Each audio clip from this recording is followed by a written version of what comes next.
push through that very awkward swinging tyre. Yeah, he did that very well indeed. He's obviously been thinking about it, and the advantage of these paddlers in Heat 2 is that they've all seen Heat 1, you see, and therefore they know what they've got to do for third best place. And he picks up a 5-second penalty there, Tony, on the roll gate with his paddle.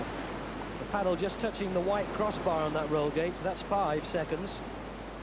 Well, he seems to be clear apart from that.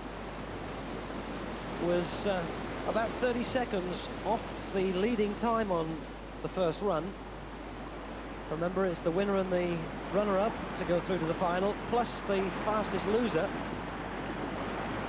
Throws the paddle over the finish, 3:39.9, plus the 5-second penalty, 3:44.9, the finishing time for Donald Johnston. Well, Johnston's time should qualify him for the final as the fastest loser. This is Manuel Brissot from Grenoble in France, who was some 18 seconds faster on the first run. Started the clock at 2:25.7, safely through the Grand Prix gates at the start of the course, and now the paddle through the tyre, which he makes a mess of. But it looks as though the paddles drop through there, John. Yeah, the paddles seem to fall through completely, so therefore he hasn't got a penalty. He's just wasting an awful lot of time, and he's going to have to work very hard on the bottom section of the course to get anywhere near qualifying. Well, he had a big advantage after the first run, and he's evaporated almost all of that now, so he's got to stay clear as he goes through the limbo roll and down through the slalom section. Can't really afford to touch too many of these gates. Safely through the first two. He's got 3 more to negotiate as he comes back across the river.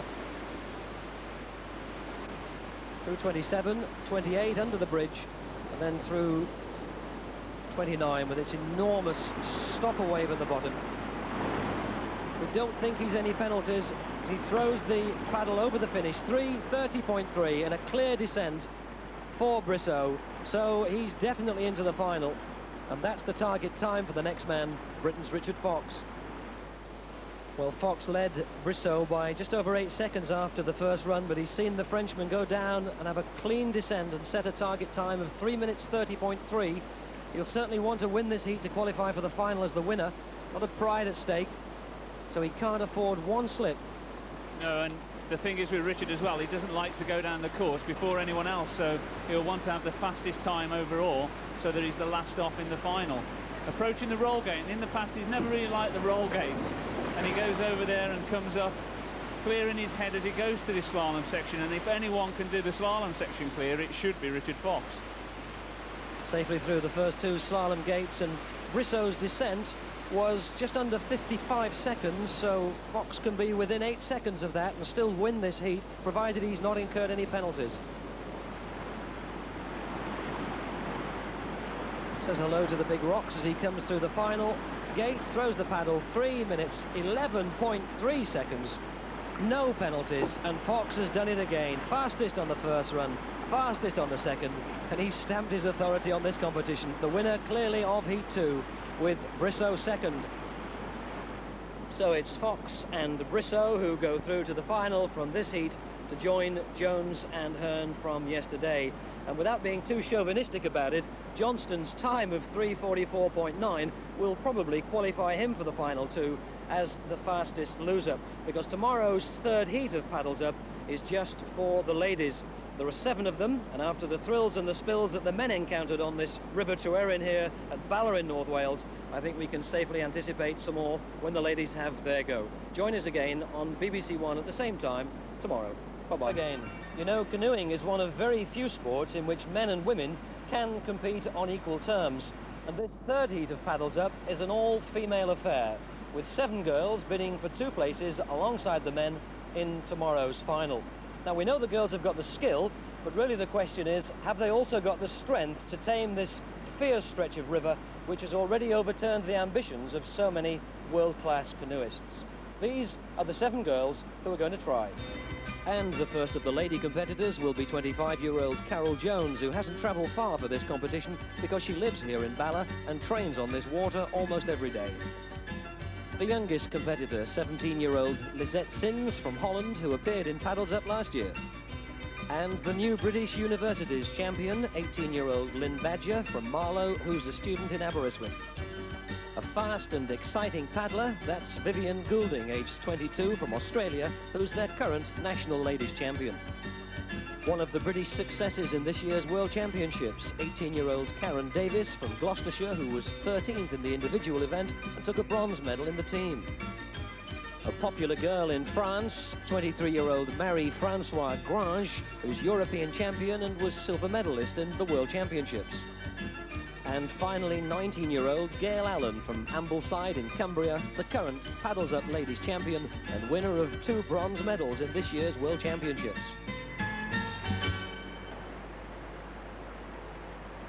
So, heat 3, and the opportunity for the ladies now to tackle this river. First of them is Carol Jones, who's already missed the first 2 targets. This is the local girl, she's 25, and it's the strength that will be the question mark with these girl canoeists. As I'm sure our resident expert here, John Gosling, will confirm, John. That's right, yeah, they're not as powerful as the men, and I think there she tried so hard to come up that she shot straight across the top of the stopper, and she didn't actually clear the gate line. She went below the green pole because she was trying so hard. But you can see they're having to work much harder than the men. But they should, with Gail Allen and so on, put up some very respectable times against the heats of the men. I know Carol was very concerned, having seen young Lee swim on his run on heat 2, that she wasn't going to do that, and she was a bit worried and a bit apprehensive. But she'll be okay, and she'll keep going down this course. Carol's time for the descent was 3 minutes 12.8 plus 35 penalties, showing just how difficult the girls would find this raging torrent. And I wonder if there's any apprehension in the mind of 18-year-old Lizette Sins of Holland, appearing in Paddles Up for the 2nd year in succession. Having watched the men have troubles in heats 1 and 2. Grounding on the rocks at the side of the river. That won't be doing the boat any good. No, none at all. I mean, if you remember in heat 2, Jimmy Jay's had trouble at this point, and no use at all to get on the rocks because it wears away the base of the boat, and then slightest hole they start taking in water, which will cause them trouble. But she's working hard. She's got all the gates up to now. She's got a couple of penalties, but she's out to try and do better than she did last year, and I know in her heart of hearts she'd like to qualify. I mean, you see how little she is when she comes down and bouncing over all this big white water. The stopper there, the waves that are turning back on themselves, causing her a lot of problems, and she's having to fight really hard. She's attempting the gates, but unfortunately there she's just out of touch with that position. She's already got a 5-second penalty, and moving up now, working hard, and attempted it but missed it. And worse still lay ahead for Lizette, who was very tired when she got to the bottom half of the course. Oh, and she's turned over. Always very reassuring to see how quickly these canoeists can get upright again, John. Yeah, they don't like to lose a stroke if they can, and they use what we call the screw roll, which is basically in a manoeuvre, and she's over again there in the eddy, and she's obviously tired now. She's got out of her boat. And that quite clearly is the end of the competition for Lizette Sins. And I wonder if there's any apprehension in the mind of 18-year-old Lynn Badger from Marlow in the south of England, student at Aberystwyth. And she's lost it already in the first one, really hasn't got the strength to turn the canoe back into the quiet water to get up to start that figure of 8. Yeah, she was so apprehensive as she came down there then. She attempted to break out and didn't get anywhere, so she's picked up her penalties there as she now moves down to this tricky manoeuvre.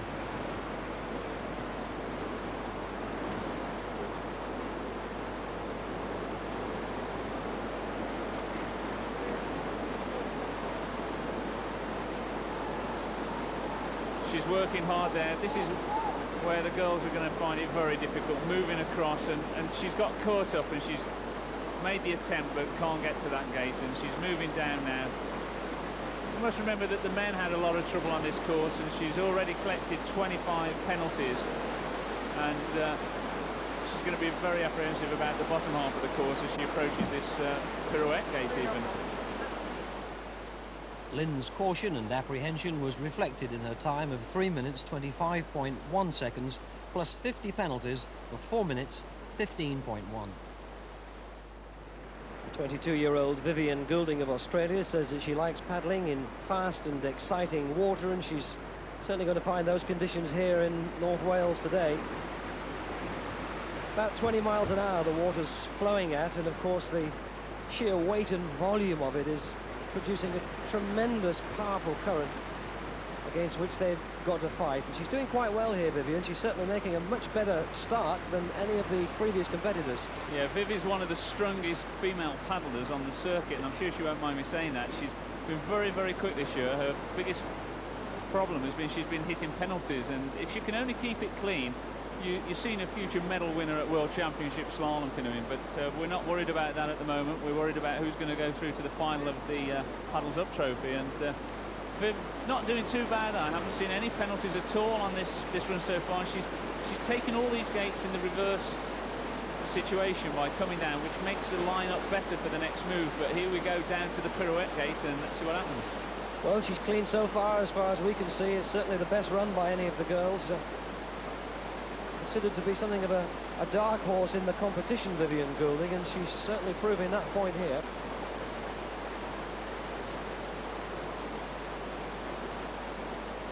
Oh, and she got the height that would have been required, but didn't quite meet the ball. And of course, this is a straightforward competition, men and women. They're competing on the same course, the same conditions, and there's 2 places in the final at stake for the ladies. Yeah, she's got 10 penalties up to now, and she's keeping it fairly clean, and she knows that she can keep it clean, and she is clean up to now with just this 10 on the ball. Those gates, no trouble. Break out and led the boat in a long, long way there. That's a way of breaking him very quickly, but she's got to keep it cool. She's got to stay cool on this course for the bottom half. So just the 10 penalties for not touching the ball at the pirouette. Clean apart from that, just over 2 minutes. Chance for a little breather, catch her breath, and think about the last hazard which lies ahead.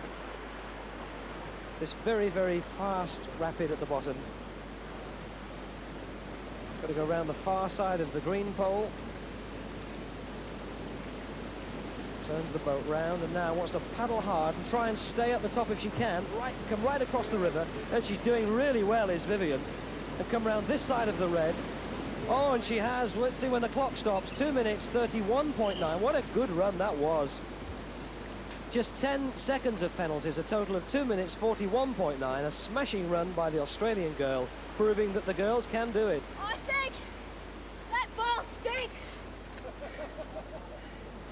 So Karen Davis, 18 years of age, from Colford in Gloucestershire, knows that it can be done by the ladies, having seen Vivian Goulding set that very creditable time. It's the girl who had such a good World Championships when she was 13th individually and took a bronze medal in the team event. The youngest British competitor in that World Championship. Karen there coming very nicely through the top stopper. She knows now that if she just goes steady and keeps on a steady pace, she's on to qualify in one respect, because the girls have got it all to do after her. And Viv has got a respectable time up there, and she's seen that happen. And if they can stay somewhere around by where Viv Goulding is, the rest of the girls, they could be the fastest qualifier in the 7th place in the final. We could see 3 ladies in there, which you've never seen before. 3 ladies in an absence of 1 or 2 world champions. Quite a talking point. That's right, but she's still got this pirouette gate to come. And I think it would make her day, make her competition, and probably make her year as much as the bronze medal in the team if she got this pirouette gate. Oh, again, she got the boat high enough. Didn't quite time it right. She's going to have one more go. Oh, again, not quite on target, and now forget about it and paddle on. Accept the 10 penalties. Get on down the rest of the course. Yeah, I think the girls are showing the men up a bit on this pirouette section. They might be missing it, but they're certainly getting close. But she's now got this tricky figure of 8 coming up after these 2 reverse gates, and she's got to hold it together down here. Very neatly down so far by Karen Davis. She's quickly out of the fast water.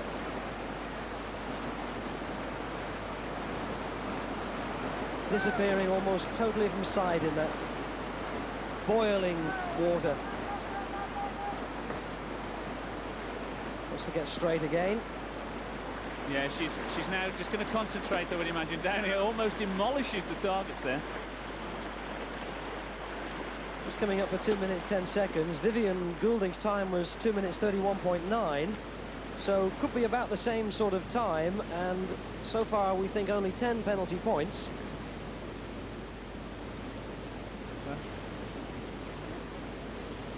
Choosing to go the same way that Vivian did, across the top, now paddling right. This is the way to do it. Now is she going to sweep down on the right side of the red pole? Well, I'm not sure whether she went this side or the other, because she's almost totally upside down, and that was looking a bit nasty. I want to see somebody in there to pull her out. She's out of the boat there. Lost the boat, out under the water. Now the point is, did she cross the finishing line before she lost contact with the canoe? The clock has stopped. Is that an official finishing time?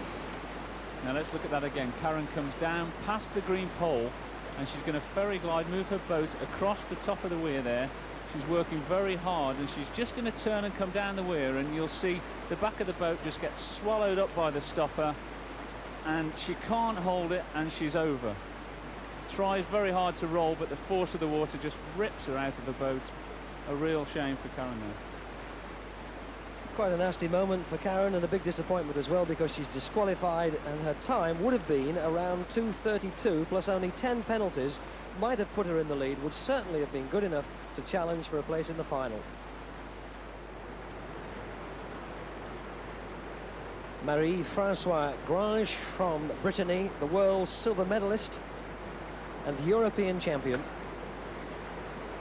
And we've already seen enough evidence here, John, that to get down this course successfully and safely, these girls need to be really strong. Yeah, I think this could be one of the girls that could get down the course fast and clean. I really believe she could be hit the pirouette gate, but I've done it again, the kiss of death. She gets a 5-second penalty, but that won't worry her. She'll keep on going down, working hard all the way.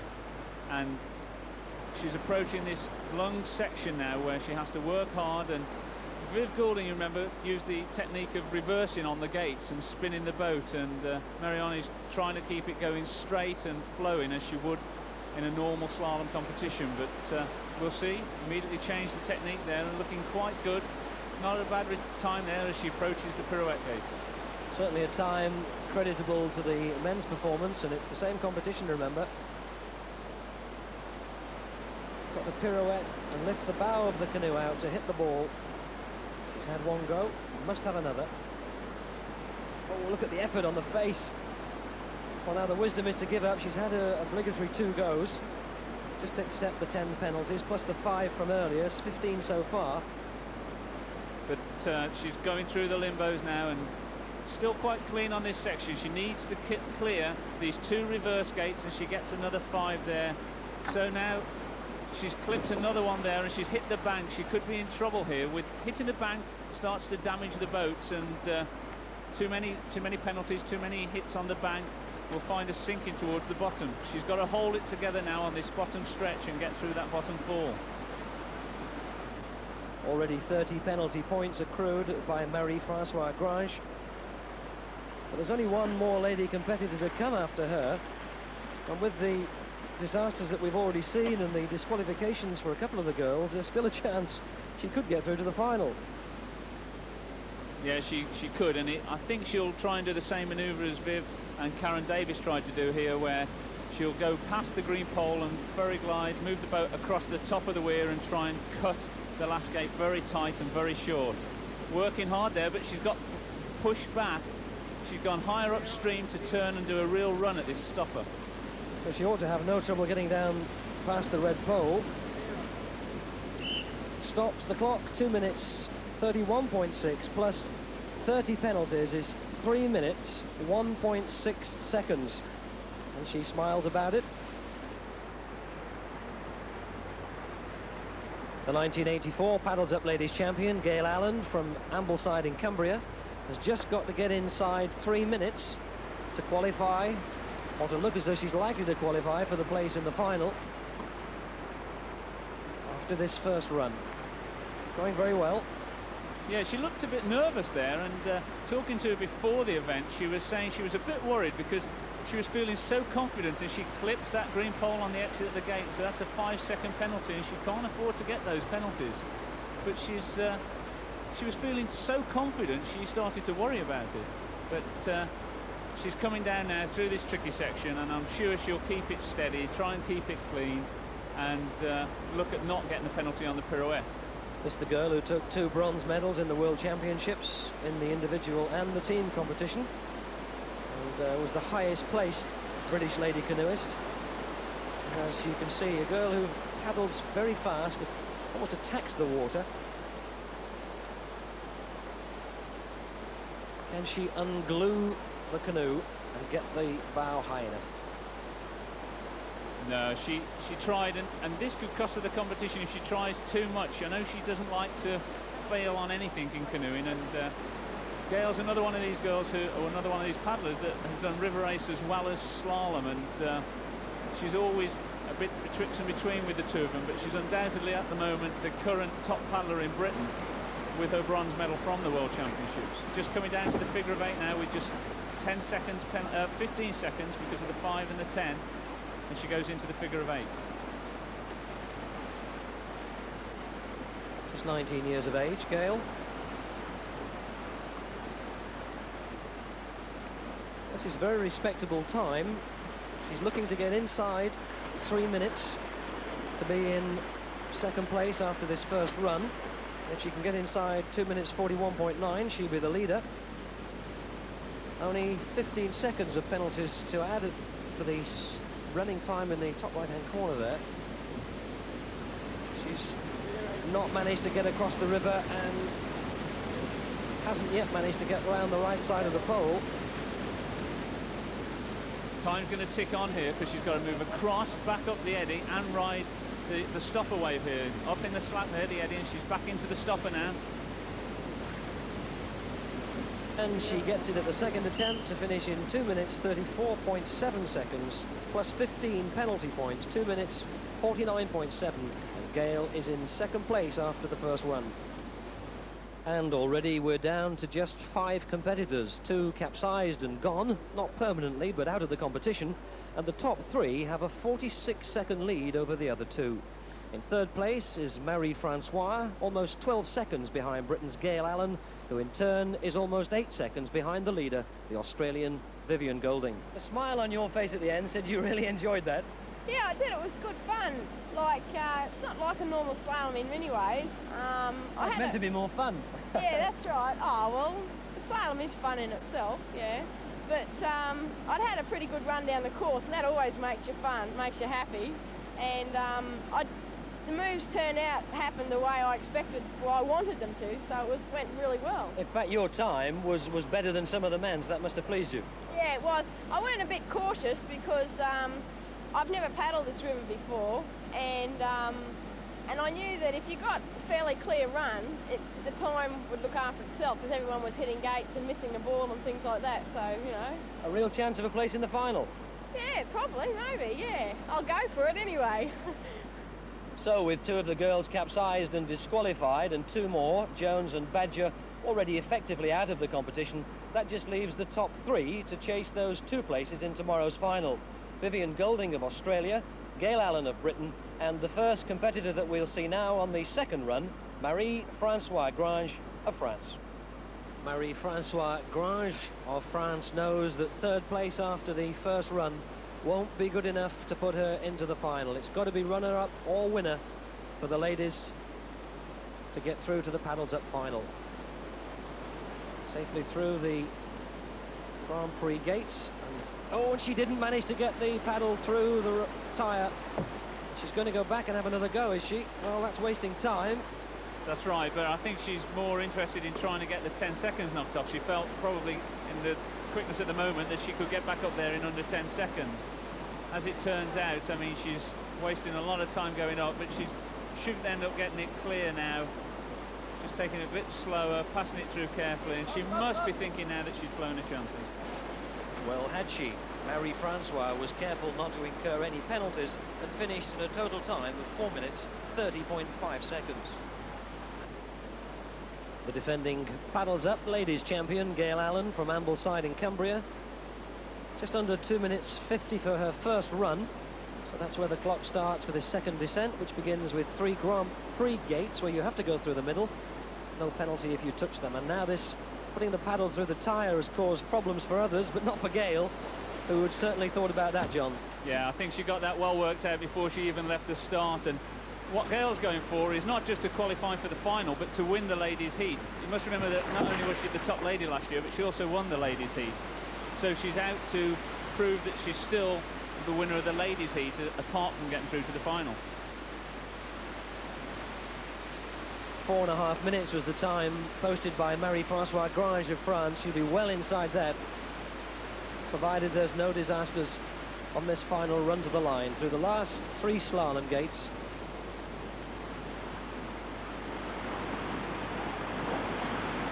Disappears into that enormous stopper. Make sure the paddle goes over. 3 minutes 55.9 and no penalties for Gail Allen. The personable Australian girl, Vivian Golding, had almost an 8-second advantage after the first run in the ladies' competition, so she can afford to come down this course 8 seconds slower than Gail Allen's time of 66 seconds and still win the ladies' heat. She almost had a turn, but it doesn't seem to have delayed her too much. No, she did what we call a deep recovery stroke there, and she's working hard. Grit and determination on Viv's face there. She approaches the roll gate. Very clean through there and straight across to the other side of the river. First of the slaloms. Back across this wild white water to gate number 2. No penalties so far. Gail Allen's finishing time was 3 minutes 55.9. So she could well be inside that, and she's got about 8 seconds to play with. 1 gate left. Clean. A superhuman effort with the paddle. Oh, and it doesn't go over. Oh, she's annoyed about that because that's a 10-second penalty to add to her finishing time of 3:44.1, a total then of 3:54.1, but good enough to win the ladies' heat, just under 2 seconds ahead of Britain's Gail Allen, who's the runner-up. The cheerful Australian smile of Vivian Golding will be seen in the final then, along with that of the runner-up from Britain, Gail Allen, and the 2 girls going forward to join the 5 men in our Paddles Up final. The 2 British canoeists, Richard Fox and Melvin Jones, the American, David Hearn, the Frenchman, Manuel Brissot, and the New Zealander, Donald Johnston, who qualified as the fastest loser. 2 new courses are now being set on this river in preparation for the final. It should prove a lot of fun, lots of excitement. Don't miss it on BBC One tomorrow at the same time. Bye-bye. Tonight's final. Well, at this moment, the river is barely a trickle, and it seems inconceivable that this is actually the same stretch of water. But just wait until they open the dam. Okay, Leo! Believe it or not, it takes over 2 hours for that torrent of water to flow from the reservoir down to Bala, which is about 5.5 miles downstream. On the way, though, of course, it provides absolutely perfect conditions for this Paddles Up final. And it's from the quiet waters of the pool at the base of this enormous dam that Gail Allen starts the final. Shoots the 4-foot weir to negotiate 3 slalom poles, and she doesn't want to touch any of those or she'll incur that 5-second penalty time. Really is quite a fast run, this, the first of the final. And now sprinting towards the 2 limbo gates. She's got to get underneath without touching the white crossbar. John Gosling. Yeah, these are a lot lower than they were in the heat. See, she's having to dip very low indeed there, Tony. And now she moves away from the limbo gates and goes down to this ride in the stopper. She's going to come down now, break out, right round a pole, the green pole there. She must keep the green pole on her right, ride along the stopper wave, which is the wave that turns back on itself, to the far side, and then attempt to come out the other side. You see, she's already having trouble trying to ride into the stopper. Gonna have to work hard now to move back upstream. Second attempt, and there she is. She's in the stopper now and gonna ride along it. That's a real battle for 19-year-old Gail, the defending Paddles Up ladies champion, remember. Safely negotiated that. I don't think she's incurred any penalties so far. And of course, she's really setting the standard, the first competitor down through the limbo roll, and now she's got to get the canoe through that tunnel underneath the bridge, safely through there. Round another slalom pole, and now the shooting gallery. There are 3 targets that have to be hit.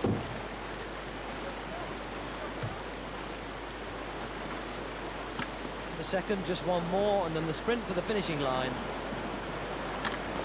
And that's a very good run by Gail Allen. Finishes in a time of 1 minute 46.8 seconds, and there are no penalties.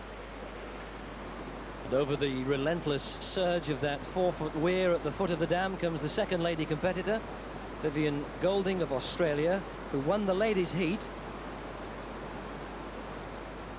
Who's already given a lot of pleasure to the spectators, smiling and cheerful and, well, I was going to say full of confidence, but she's just clipped that slalom gate, so that's 5 penalty points at least. That's right, yeah, she's picked up a 5 now, moving down. She's going to have to work hard on this course. She's paddling quite well now, though, down to the limbo gates, and the first limbo, if she hits the white poles, it's a penalty, don't forget. The red poles are okay. And she hits the white pole there on that one, so that's another 5, and again there, so that's 15 seconds already as she comes into the weir riding. She's going to come down now and try and break as tight as possible on that green pole, but she's broken down low as Gail did. Now works hard to come up and get across, and she's clipped it with a paddle, gone the wrong side. Going to have to reverse down and have to work again just as hard to get back up into that stopper. Well, this cheerful Australian ladies champion is making a bit of a mess of that. She's having to use all the strength that she can muster to ride across that stopper to the second pole, but the penalty points, well, she nearly went. The penalty points are adding up, and so too the time ticking away, and now she's got to do this Eskimo roll under the gate and get up in time to steer a straight course through the tunnel. She hits that as well.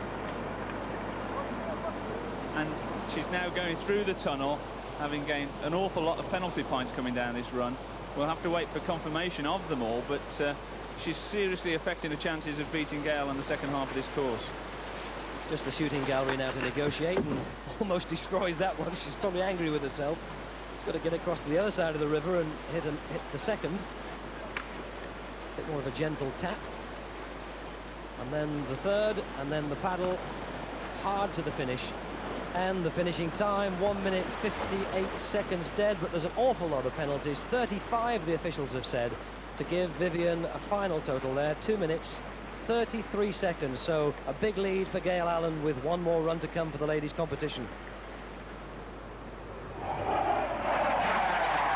And as a jet goes overhead, here comes the first of the men, Melvin Jones, who was the winner of his heat. 21 years of age from Birmingham. We'll know that Gail Allen has paddled a clear course down this first run, and he'll certainly want to try and be clear as well if he can. Yeah, Melvin knows he's got to work very hard at the top here, because it's the time he can save at the top of the course that's going to help at the bottom. Coming up to the limbo gates now, and they're a lot lower than they were for the heats, and he seems to make them look very simple. Melvin under both of them there, seems to be clear at the moment as he goes down to the stopper riding section. Hardly paused for breath as he went into those 2 limbo gates. Made it look very easy indeed. And now the hard work sections as he comes back up against the current and round the green pole and riding along the stopper. This little weir almost gets turned over by the force of the water, and it's pushed him back a bit. And safely round the second pole. The Eskimo roll. He wants to get back up very quickly to shoot through the tunnel under the bridge beneath the spectators. Another slalom pole to be negotiated. That's safely done. And the 3 discs in the shooting gallery to be touched. It's the first. Doesn't want to get pushed into that little eddy at the side of the river. Just the one. Oh, well, he missed it. Finishes in a time of 1 minute 33.2, and it could have been better because he just incurred those 5 penalty points right at the end for a total of 1:38.2. Donald Johnston from New Zealand, who qualified as the fastest loser in the heats, with the sun now really low. And what a spectacular picture that is. These canoeists come through this raging torrent.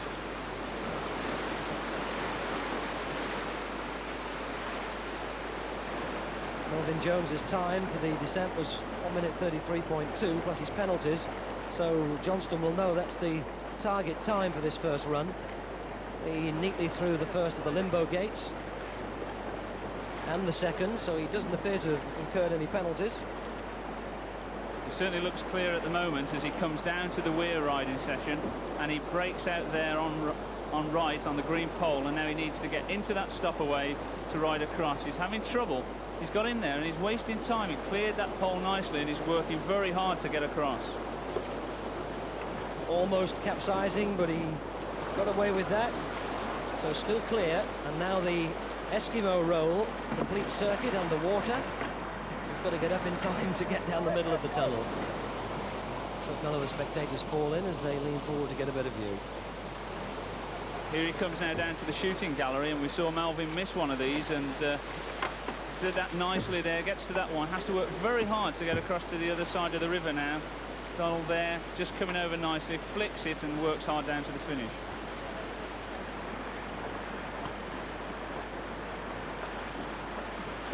And there's his finishing time, 1 minute 31.7, no penalties, so he leads in the men's competition at the moment ahead of Melvyn Jones. And now the only C1 paddler in this Paddles Up final, the world champion David Hearn, 26-year-old American from Washington, D.C. Finished as the runner-up in his heat. You'll have seen Johnston's time just ahead of him, 1 minute 31.7, so we know it can be done in a quick time. Certainly can, and I quite fancy Davey actually to put up a good time here and a good result, because whilst he's the only one who qualified from the Canadian paddlers, they really can go well and they can go very fast indeed. You see him go under the limbos there and without any effort at all, really, doing it very nicely and working hard down to this Weir riding session. Of course, David kneeling in the Canadian canoe, which makes him look taller, and he's quite a big man anyway. Comes from a canoeing family. He's having a bit of trouble there, and he's touched that gate, so that's penalties. That's right, yeah, he came round and tried to just lift out of the stopper and then come along and nip back in, and caused himself to get a 5-second penalty. We should see a pretty fast roll here, though, from a Canadian paddler. Over and straight up, no messing. But having said it, he struggled a bit there as he goes down to this bridge section and down round the pole to the shooting gallery. Safely round that one slalom pole in this bottom half of the course, and now the 3 discs to be knocked before the dash for the finish. 1:27, 1:28. He's not going to be the quickest man down here. No, and he's got into some sort of trouble there. He's gone off out of the main current into the eddy of water on the far side of the river, and that's costing him valuable time. Certainly is. He started to go wrong after the first target and got washed that way and couldn't get out of it. It's fairly shallow, which makes it very difficult for a Canadian paddler.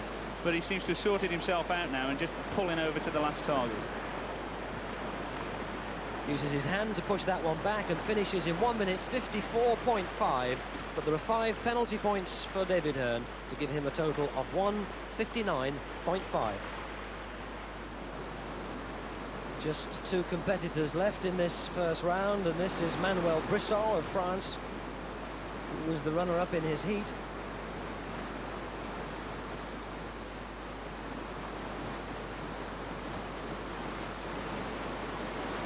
Really having to use the power and strength in the upper part of the body to keep the kayak on the line that he wants through that wild, wild water.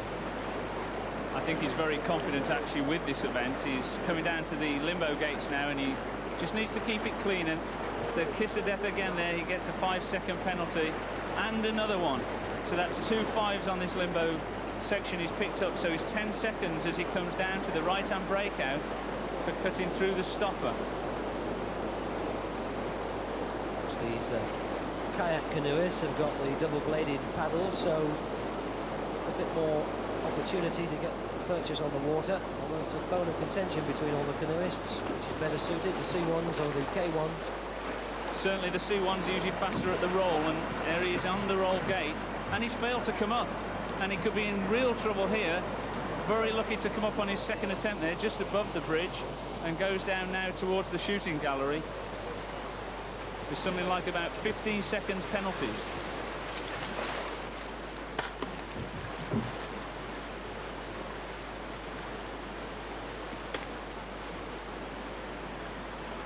Just one of the shooting gallery discs to hit, but he's got quite a lot of penalties to add to that time. 1 minute 30.8 and 15 penalties, so it's 1 minute 45.8 for the Frenchman. Got a flurry of paddling from the last man down, Richard Fox, who's clear favourite to win this competition. He's seen other competitors make this first run and do it in times just over 1.5 minutes.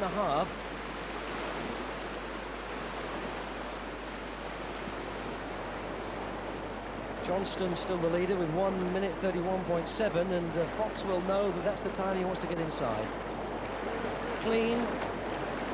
He comes down to the limbo gates here and he's going down, and he got a penalty on the third of the pole, so he's got a 5-second penalty as he comes down here.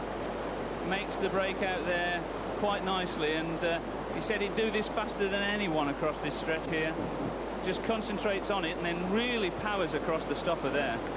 You can see the effort on the face and get some idea of the strength that he's using in the upper and lower part of the body to keep himself in that stopper wave. And now the Eskimo roll. And that's very, very cold. You don't want to get sideways on here. And now he's jammed up against the side. Well, he's managed to pull it back together again, but that will have cost him time and could have been quite dangerous if he'd got jammed sideways on and upside down at the mouth of that tunnel. In fact, I think if you look very closely, he's held his boat right in front of him. His boat must have folded as he went through, and you can just see water spraying out the side of his boat there as he ferry glides backwards towards the finish. He'll need to move very quickly before he sinks. Through the shooting gallery, and it's 1 minute 33.5. So Richard Fox isn't the fastest man down. He's also got 5 penalty points. It's 1 minute 38.5 for Richard Fox, and what an adventurous descent that was. Well, the man who can best tell us what went wrong there is Richard himself. Well, I don't know exactly. I think I came in it fast, and then I just wasn't really sure what I was trying to do. I just wasn't switched on, and then the boat got turned upstream as I was trying to pull upright, and then I got trapped on, and fortunately the boat bent almost in two, and that's what enabled me to get through the tunnel. But it's a bit of a shock, really. Richard wasn't the only one who wanted to look at that recording, because the course officials did too, and after viewing it from top to bottom, they did Richard a big favour. They decided that he hadn't in fact touched that third slalom pole, and so those 5 penalty points were deducted, leaving Richard Fox with a clear run and a time then of 1 minute 33.5 seconds, which puts him in second place, behind the surprise leader at the halfway stage, the New Zealand canoeist Donald Johnston, who also had a clear run and a time of 1 minute 31.7. For the second course, we've moved downriver to the Bala Mill Fall just above the town, and it's Viv Golding who starts the second run with that spectacular sliding start, and it's very steep, almost totally submerged, and now into the 3 Grand Prix gates at the top of the course. Yeah, going down now, down the Grand Prix section, there's 3 gates. She's approaching the third one now, moving nicely through the water, getting herself set up now for the 2 reverse slalom gates, concentrating very hard now as she goes through the 2 gates, which brings her out on top of the Mill Fall. Now she's got to make a loop around another slalom pole and then across the flow, and then she'll come down the fall itself, and that really is quite spectacular. Seems to be having a